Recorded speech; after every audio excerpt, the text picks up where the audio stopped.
Сәлем, Көкетай. Сәлем. Бізбен бірге әлемді шарлағың келе ме? Иә, әрине. Ендеше сиқырлы кілемнің үстіне мін. Жарайды. Кетті! Биіктерге самғайық, жүйріктерден қалмайық. Бар әлемді көруге күнімізді арнайық. Түсінуге себебін, білу үшін керегін. Аралайық кел бірге жануарлар әлемін.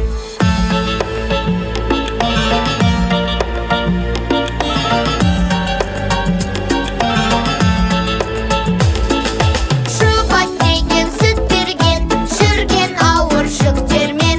Өркеші бар арқада, денесіне күш берген. Бұл қандай жануар? Мысық. Әй Көкетай тапқаның, қызық болды сатқаның. Мысық емес бұл түйе, біліп жүргін әрдайым. Мен түсіндім.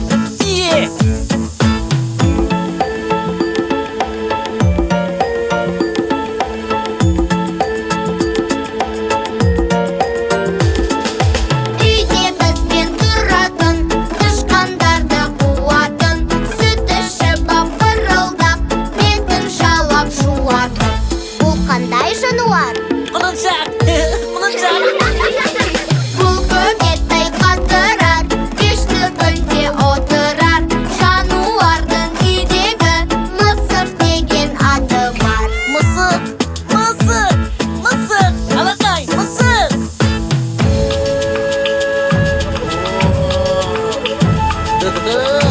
Қандай күшті жер. Таулы жерде бағатын, бәйгелерде шабатын. Қымызы бар ем болған, білесің бе сен атын? Бұл қандай жануар? Ит қой, ит. Білмеймісің сен әлі, қашан ақыл қонады.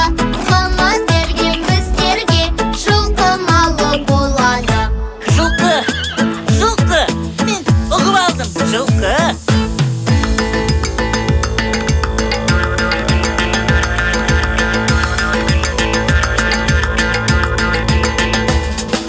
Күзететін ауланы, адамзаттың қорғаны. Сүйек берсең қуанған, бай жануар болады. Бұл қандай жануар? Сиыр ғой, сиыр. Көңіліміз толмады, бұл да дұрыс болмады. Ақылды ит әрқашан адамдардың қорғаны. Ит.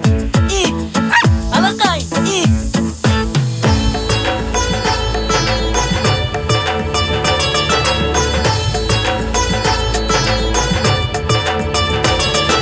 Шөп береміз, бағамыз, сүтін сауып аламыз. Қаймақ құртмай жасаған, еңбектеніп апамыз. Ол қандай жануар? Осы жолы қателеспей, сиыр.